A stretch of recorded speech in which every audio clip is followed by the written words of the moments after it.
Hi everyone, Mr. Lacey here, and in this video I'll be taking you through a brief comparison of the three arms of government in Australia and the United States of America. So, without further ado, let's head straight to the blackboard. Let's start with the legislative arm of government, and we'll start with Australia. Just break it down for you. For starters, the Constitution set up a bicameral parliament, where there would be a People's House called the House of Representatives and a States House called a Senate. And this is very similar to the United States. We obviously pinched this idea from them and even got the same names as their parliament. Point two is who gets to be in the parliament? Well, Australian Constitution says a number of rather vague things, but here's what they say. They say if you can vote in your state elections, that's the starting point to determining whether you can stand as a candidate. There are some additional requirements in section 44.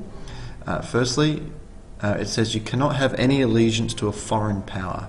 So this has been interpreted to mean that dual citizens are not allowed. Okay, no dual citizens. You can't be a bankrupt, okay?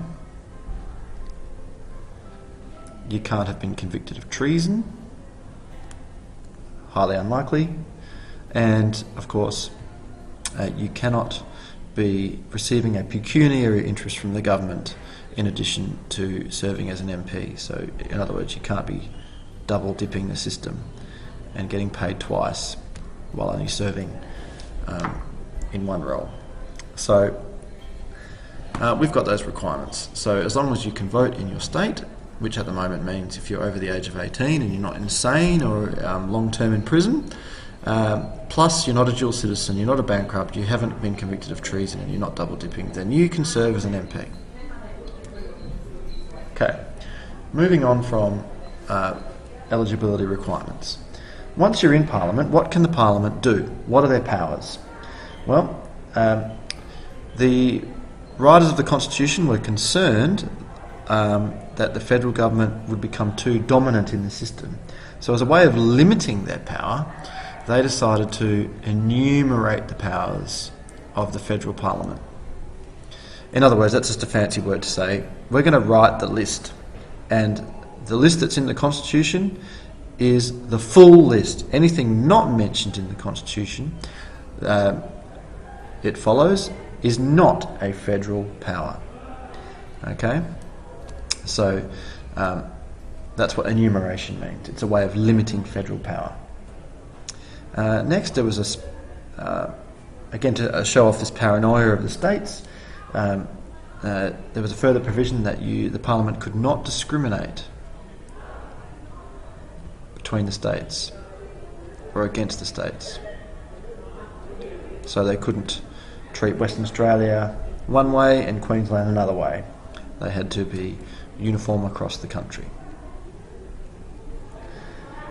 Next, a few notes on the Senate. The Senate was made as one of the most powerful upper houses in the world, with all the powers that the House of Representatives had, bar one. The Senate cannot initiate money bills. Money bills, just the informal nickname for appropriations bills. Bills that are appropriating taxpayers' money and spending it. Okay, so that deals with their powers. Now for what do you do with a casual vacancy?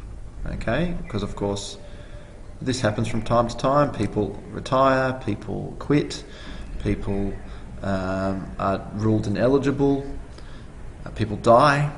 So they needed to provide a provision of how those people get replaced. Because if the position remains vacant, then that's falling foul of representative democracy. So the House of Reps, they replaced their casual vacancies with a teeny tiny election just for that seat, which we call a by-election. Okay, that's for the House of Reps. Now, of course, it'd be way too expensive to have that process in the Senate, because having a whole state election for one position would be not a very good use of our resources. So the state governments get to replace for the Senate.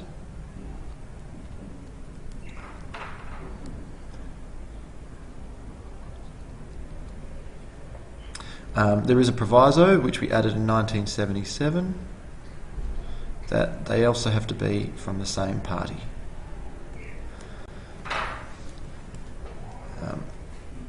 Alright, moving on.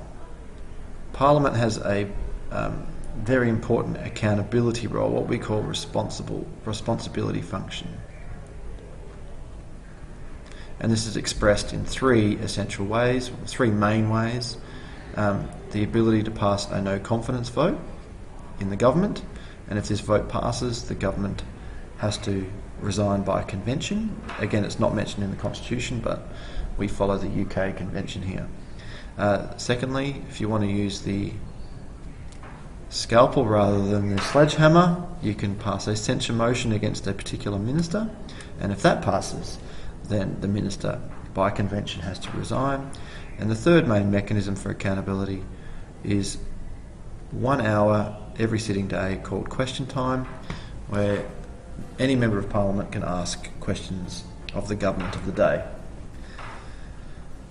There's other stuff I could talk about, but I'll leave that for a later tutorial.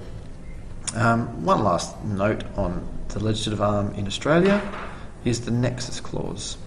Okay, so the Nexus Clause is the requirement that the Senate must always be half the size of the House of Reps.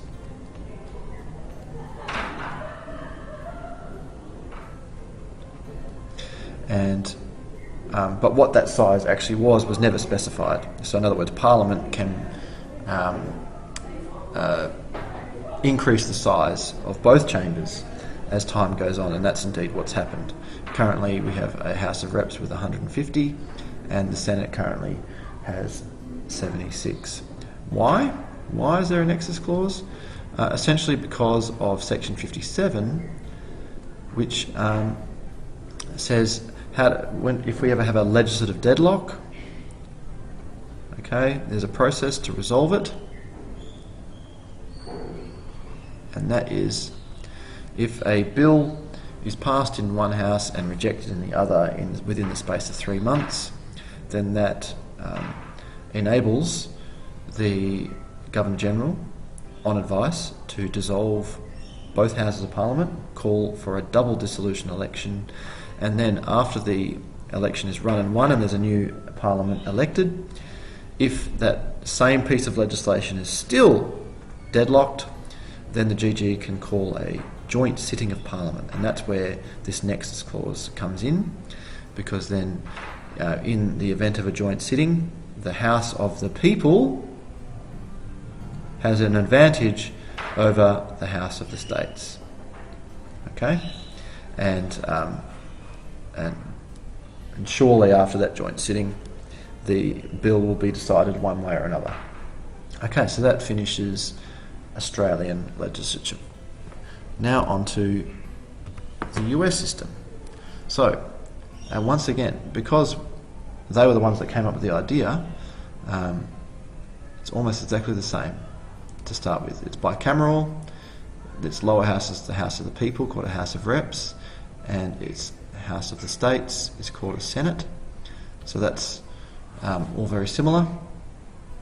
Secondly, their eligibility requirements are slightly different. They actually specify ages. Okay, we do not. So just to contrast that, it says if you can vote in your state, then you can vote, and that's the starting point for standing in elections. So if we reduced our voting age to say 16, which has been talked about, then that theoretically would mean you could be an MP at the age of 16. But the US, unless they change their constitution forevermore, requires that the House of Representatives have to be 25 years of age or more, the Senate has to have 30 years or more, and the President I'll talk about later.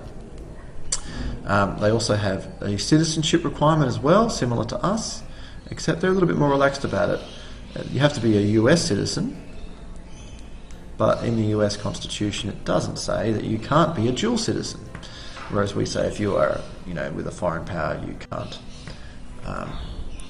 serve in the US Parliament. So, for example, Ted Cruz, a rather high-profile Republican senator, representative for Texas, he, until he ran as for president against Donald Trump in the Republican primaries in 2016, he was a dual citizen. He actually was obviously a US citizen because he was born from American parents, but he was born in Canada, and that meant that he was a citizen of Canada too. He renounced that citizenship when he ran for president, not for constitutional reasons, but for political reasons, really, so that it would he could put it to bed as a political issue.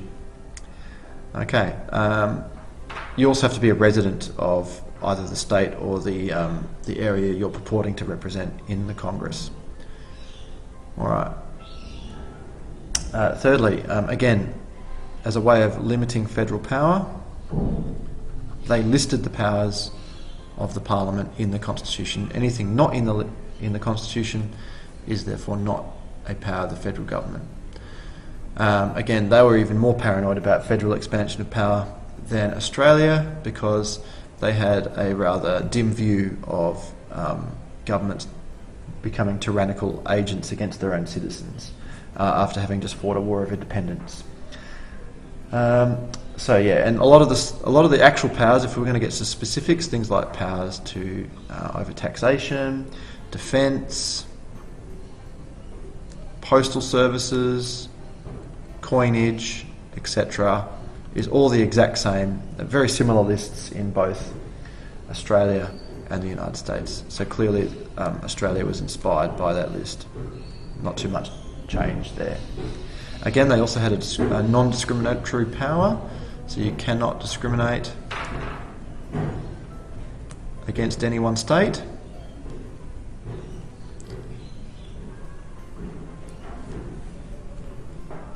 And that was a nice little extra guarantee, particularly for the smaller states that were worried about being poorly treated in this newly formed federation. Again, the US Senate is very powerful compared to many other upper houses in around the world, but they too cannot initiate appropriations bills, same as Australia. Just add that in. And next, casual vacancies. Okay, so how do they deal with it? In a similar way.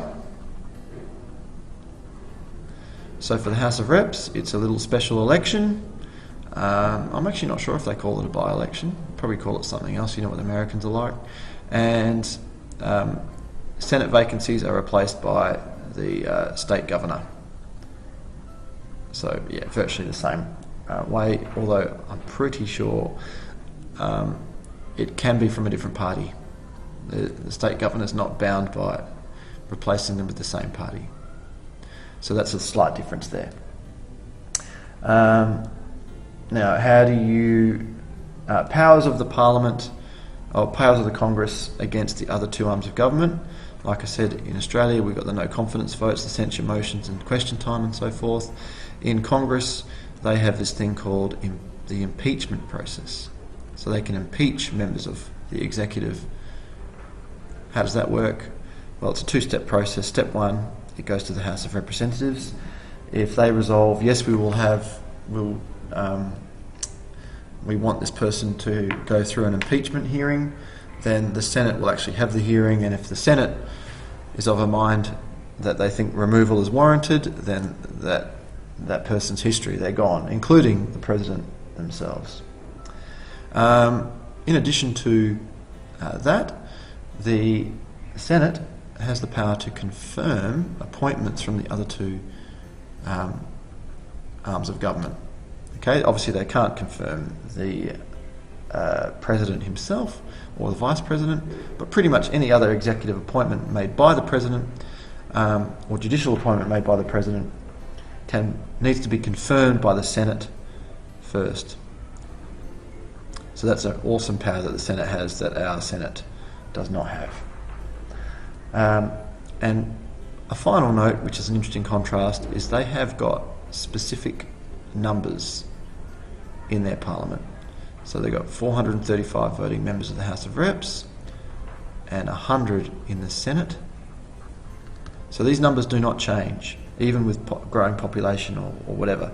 And that's potentially an issue, given there's 330 million people in the United States and the Senate is only 100 people, whereas in Australia we've only got 26 million people, and we've got a Senate which is 76 strong. So you could argue that the representation of individuals in the US is worse because the ratio between the number of citizens and the number of representatives is so much greater. Okay, moving on then to the executive branch. So I'll start with Australia again. So the executive, according to the Constitution, is the Queen. Okay, or King, should Queen Elizabeth eventually die. I have my suspicion she never will, but she's the Queen. But because she's too busy in England looking after the UK, she appoints someone to do her job for her, a vice-regal appointment, if you will, and that person is called a Governor-General. And they had, again, this is not written down in stone, but the practice has been that the Governor-General gets a 5-year appointment. Now, we are democratic, even though we technically have this crown as the head of our executive. In practice, that crown is a apolitical and not particularly powerful actor in our system, because they appoint an FEC, a Federal Executive Council. That's what the Constitution basically calls our government. Okay? The Prime Minister and all of the other ministers, once appointed by the GG, become members of the FEC, which then advise the Governor-General on matters of state and executive decision making. So even though technically it's the GG who makes the decisions, according to the letter of the law, it's actually really the Prime Minister and the other important ministers that call the shots, and the GG respects their wishes almost always. I say almost always because we will get to reserve powers in a later tutorial. So, how do you get onto the FEC? Well, there's only really one requirement, beyond, of course, obviously being appointed by the GG, and that is that it's drawn from Parliament. Okay? You have to be a member of the government, you have to be a member of Parliament first, or at least within 3 months of appointment. This is a vital contrast between our system and the US system, so it really needs to be stressed that the government is drawn from Parliament and accountable to Parliament.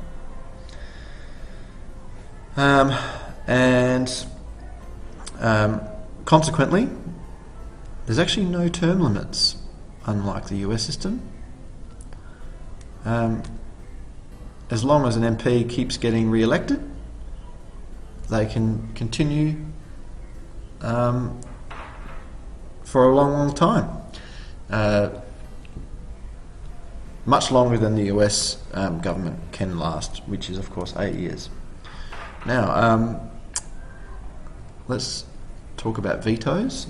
There is veto power in the Constitution, belonging to the Queen after 2 years after any bill is passed through the parliamentary process and signed by the GG. The Queen has this veto power. She's never used it, and the GG also technically, because they're the ones signing things into law. They could technically not sign things into law and therefore have a de facto veto power, but in neither situation has the constitutional executive ever exercised their veto. So one could say this power is fictional. Okay, it's there technically in writing, but because it's never been used and unlikely to ever be used, it's a fictional power. A few other, this probably belongs more in the legislative arm, but since the government comes from Parliament, we'll mention it here. We've got maximum term elections.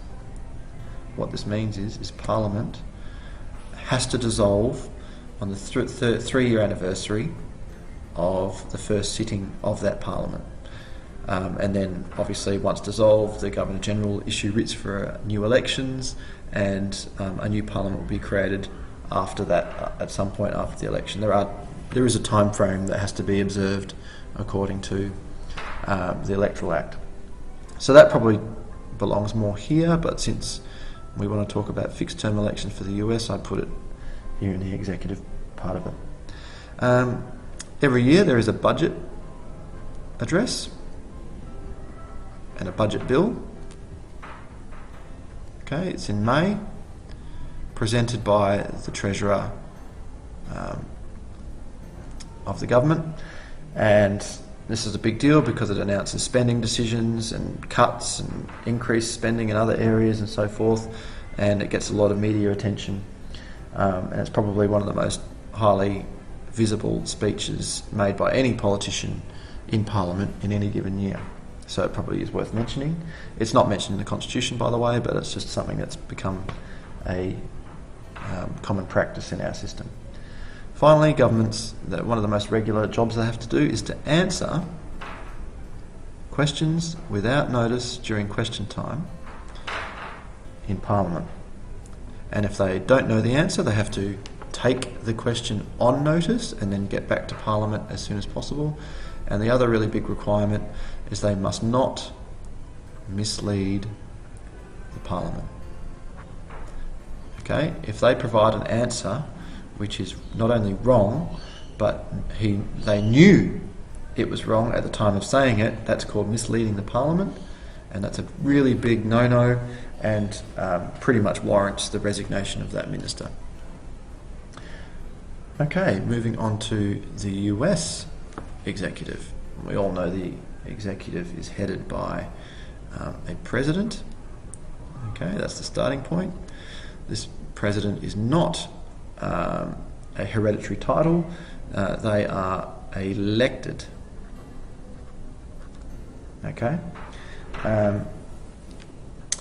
every 4 years. It's a 4-year electoral cycle here. I should mention before I get too far across, the Australian has 3 years and 6-year electoral cycles, so 3 years for the House of Reps and 6 years for the Senate, and in the US system it's 2 years for House of Reps and 6 years for the Senate, and 4 years for the President. So probably should mention that before I get much further.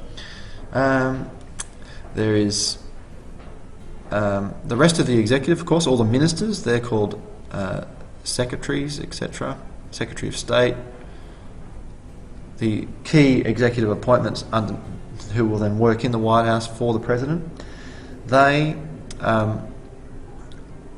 they are not allowed to be members of Congress, okay? Which is very, very different to our system. So, for instance, Hillary Clinton was a senator for New York State. And when she was appointed in the Obama government, she had to quit that Senate position. Because the Constitution says so. The President, of course, has a 2-term limit. Okay, there's another check on their power, so they can't become presidents for life or nominate themselves as president for life. like has just happened in China, for instance, or what's likely to happen with Vladimir Putin. They also have age, citizen, and residential requirements. So you've got to be 35, you have to be a natural born citizen, and I think you have to be resident for 14 years. So you have to have been in America for a long time, you have to have been a natural citizen, which doesn't necessarily mean you're born in the country. I've just mentioned Ted Cruz. He was considered a natural citizen because both of his parents were American. But and you have to be at least 35. So a little bit different requirements there in the US system. The veto power is real and is used on a fairly regular basis. So it won't be hard for you to look up examples of a president exercising their veto power, because obviously there's a bit more of a separation between the executive, what they're doing, and what the Congress is doing. So if Congress wants to pass a bill, the president has the political capital because he's separately elected to block it, whereas the Governor General doesn't have any political capital whatsoever.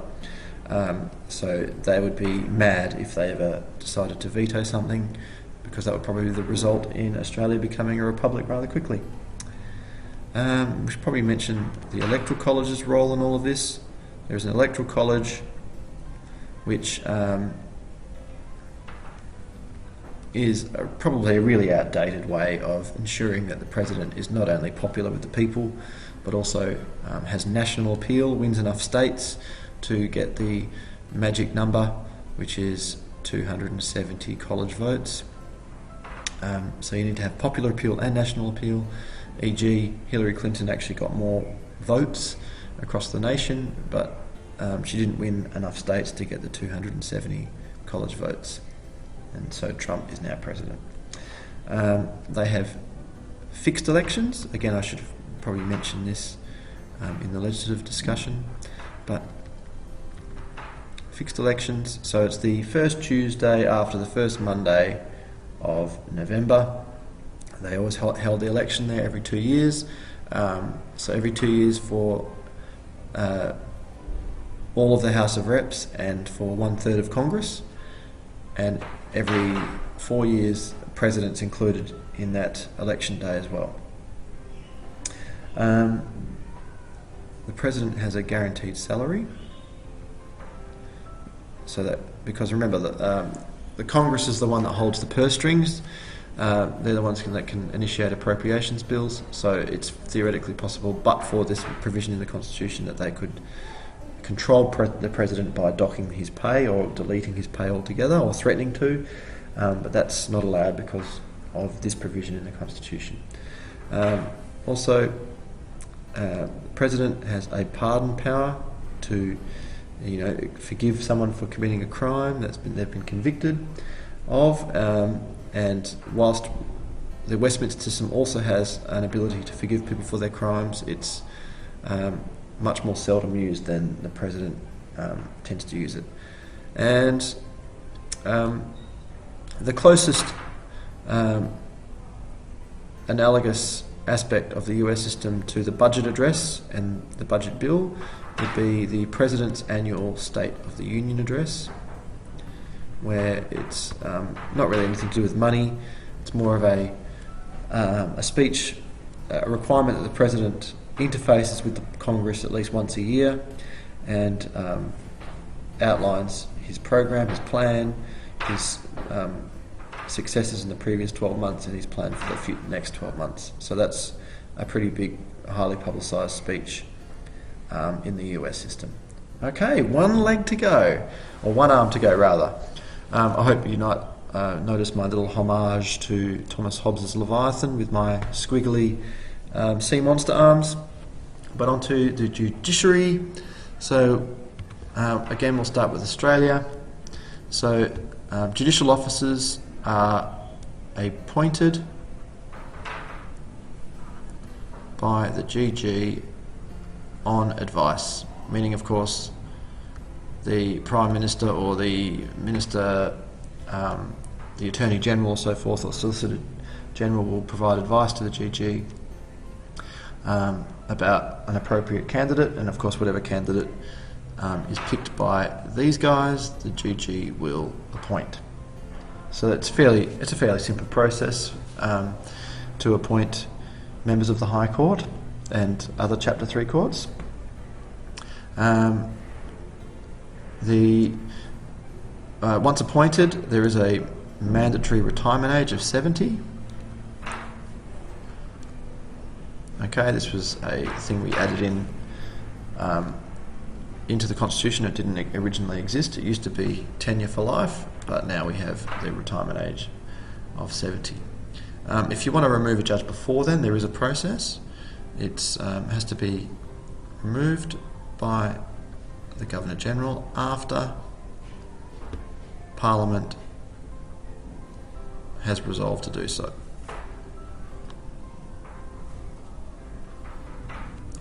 Okay, so Parliament can vote to get rid of someone, and they can only do so, by the way, they can't just do it because they don't like the judge. It has to be proved misconduct or incapacity. So this is a pretty high bar to meet, and that's why no member of the High Court has ever been removed in this way in over a century, and only one significant judicial officer has been removed in the state jurisdictions. Okay, next, what else have we got? We've got a remuneration guarantee as well. So you cannot reduce Parliament, cannot reduce the pay of these judges to improve the idea of judicial independence. And now, okay, so that's the requirements of who they are and how you can get rid of them. So what do they do once they're appointed? What sort of disputes do they resolve? Well, they resolve disputes arising, at least the High Court does, out of federation, because you've created two layers of government, and in our case 7 governments rather than 1. There could be disputes between any of those governments, and those disputes are resolved by the High Court. So federation type disputes, if you like. The other main thing is they are the ones who get to interpret the Constitution, and they also are the final court of appeal. The final stop.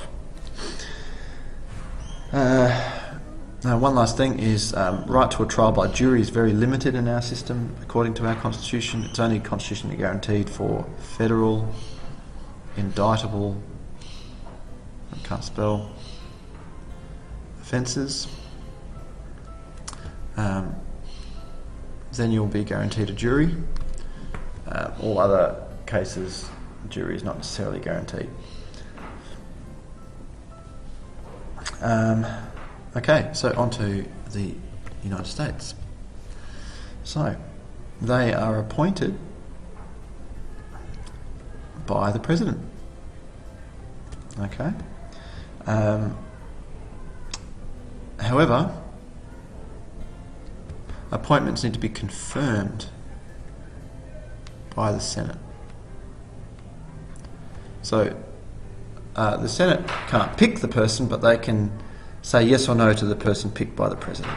So of course we've got the Kavanaugh controversial hearings that happened recently, which could be used as a great example to show how precarious it looked at one stage that the Senate might not approve Kavanaugh, but ultimately, because the Republican Party had control of the Senate, they duly appointed Justice Kavanaugh, just sneaking him in before the midterm elections where they may lose control of the Senate. Once appointed, you are appointed for life. Okay, so this is a big contrast between our system and theirs. What does this mean? Well, in my opinion, life appointments mean that you're increasing the likelihood that you're going to politicise the judiciary, because judges can then try and time their retirement for a president who belongs to a party that you may agree with. So in other words, if you're a Democrat judge, you hang on until there's a Democrat president and then you retire. Whereas if it was a mandatory retirement at the age of 70, well, then you retire when you retire. Unless, of course, you want to retire before 70, so you still could time it a little bit if you voluntarily decided to retire at 67 or 66 or whatever. But very few judges are willing to give up their power before their time. Next, if you want to remove them before they die or voluntarily retire, you can. Again, it's via the impeachment process. Again, what counts as grounds for impeachment is not as clear as the the Australian system, but nevertheless, impeachment's a pretty high bar and pretty difficult thing to do. Their jurisdiction is very, very similar to the Australian system. They interpret the Constitution, they deal with federal disputes between states, etc. And they are the final court of appeals, so that's virtually the same as Australia, with a few minor differences. And finally, the final point that I'll say is the right to a trial by jury is for all crimes. Okay, jury for all crimes, which is a lot wider guarantee for the rights. Okay, so that finishes the comparison between Australia and the USA.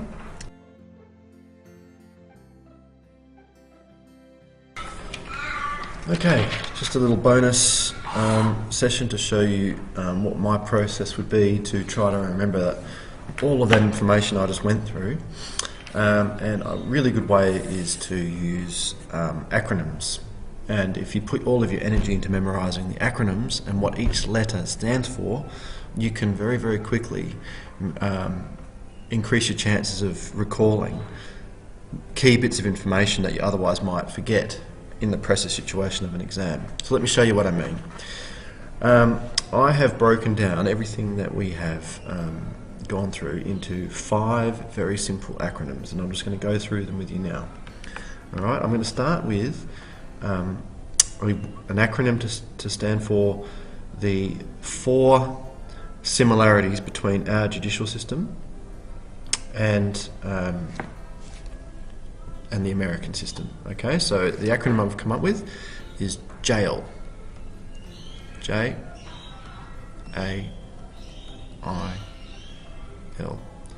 Now, what do they stand for? Well, both systems have a very similar jurisdictional limits.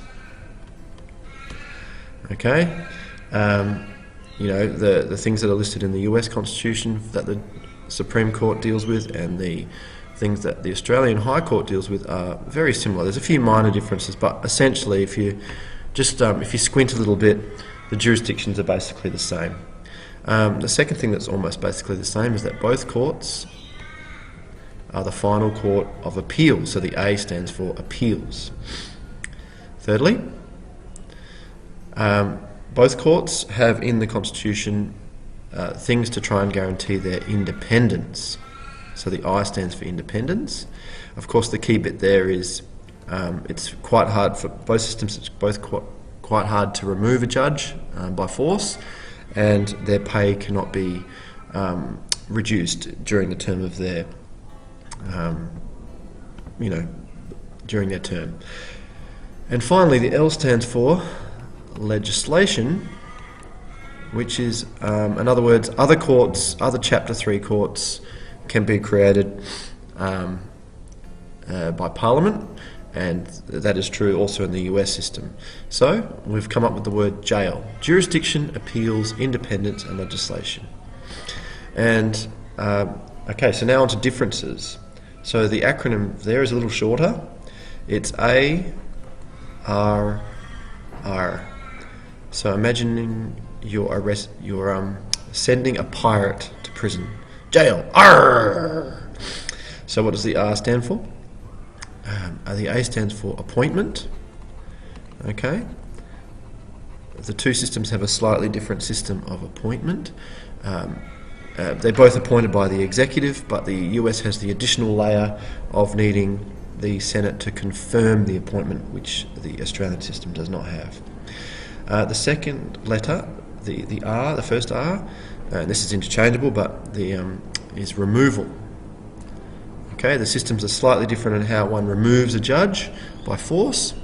Of course, we've got the GG removes a judge with the consent or the approval of the Parliament, whereas in the US system, it's only the Parliament basically that needs to resolve to remove them via the impeachment process. And the last letter is retirement, which basically refers to the key difference of the Australian system forcing judges to retire at the age of 70. The US system does not have this. So, we're 2 words down, 3 words to go. Okay, the executive acronym. Now, pretty much, I couldn't find enough similarities between the two executives to warrant a word detailing similarities. So I've just gone with one word to show the key differences between the two executives. So I've got clasp, C-L-A-S-P.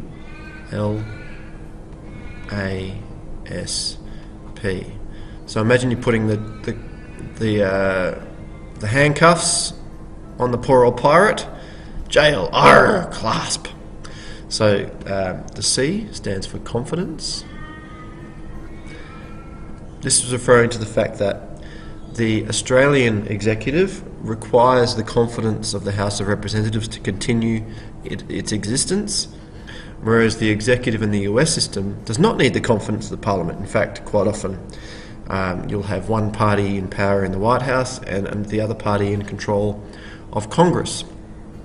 So that's that's a key difference. The second letter is the L is for limits. Okay, so this refers to, in particular, the US system having a lot more limits on the White House. There's a 2-term limit. There's also an age limit, or an age minimum, and of course those other requirements to qualify to become the president. Whereas in the Australian system, you can, as long as you have the confidence of the Parliament, you can continue in perpetuity. The third letter stands for appointment. Okay. So once again, the appointment process is very different in the two systems. In Australia, GG appoints members of the executive and they have to be members of the Parliament, whereas in the US system, the President appoints people, has to be confirmed, of course, again by the Senate, and they are not allowed to be members of Parliament, which leads us to the second last letter, which stands for separation, which should trigger in your memory that in the US system, the executive is far more separate than in the Australian system. One's in Parliament, one's not. This is obviously, if you're not discussing this in a discussion comparing the two systems, you are probably losing half your marks. And the P, somewhat cheekily, stands for poo-poo, which is the ability to poo-poo legislation. In other words, to veto it, but I didn't like the V, so I changed it to a P.